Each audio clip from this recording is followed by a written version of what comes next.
Soon to a theater near you, President Obama, the movie. Sony Pictures has acquired the rights to By the People, the Election of Barack Obama. It is a documentary tracking the campaign from day one on the steps of the Illinois State Capitol to election night in Chicago's Grant Park and all the way to the inauguration in Washington. Courtney Hazlett writes the scoop column on MSNBC.com. And Courtney, this is good stuff. This is not just some ordinary movie. It's a documentary where Ed Norton and his team got extraordinary access. Extraordinary access. What I love about this is that it actually has been taking place for years already. Ed Norton and his team got the idea after Barack Obama's speech in 2004 at the DNC, and so that's when they said, you know what, this guy is a rising star. Let's get permission for really good access, and they started filming in '06. Yeah, I'm excited to see some of the behind-the-scenes stuff because the documentary captures what we in the mainstream media don't get to see at all. What happens behind the scenes? When do we know? When will it hit the big screen or HBO?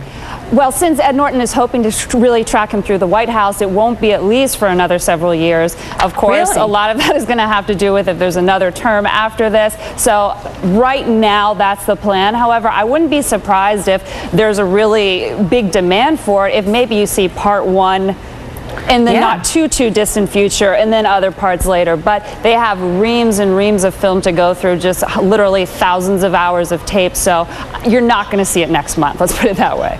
Right. I mean, it's a gold mine of footage. And what about who brokered this whole deal? I understand it was Endeavor, and they've got a connection to this White House, right? They have a little bit of a connection to the tune of Ari Emanuel, who's Rahm Emanuel's brother. This is not some sort of strange nepotism at play of some sort. It really, Ari and Ed Norton have worked together for years and years, so it's something that definitely makes sense. He's also brokered the deal for some of Michael Moore's films. He did Borat and actually the upcoming Bruno film with Sacha Baron Cohen, so this is something he does a lot. It's fun to make the connection, though.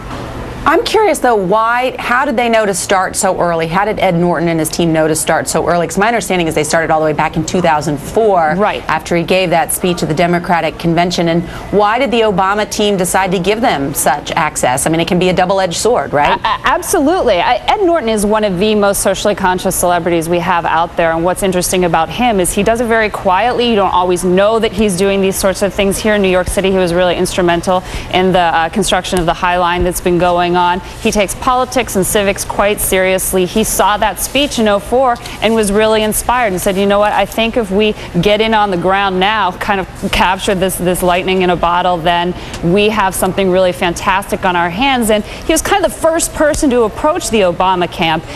Since then, of course, there have been copious requests to do this sort of thing, but Ed got in there first.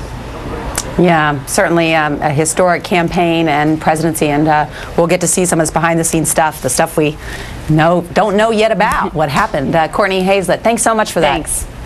And that's going to do it for me this hour. For Monica Novotny and that crazy Contessa Brewer, I'm Nora O'Donnell. Andrea Mitchell is going to take over from here with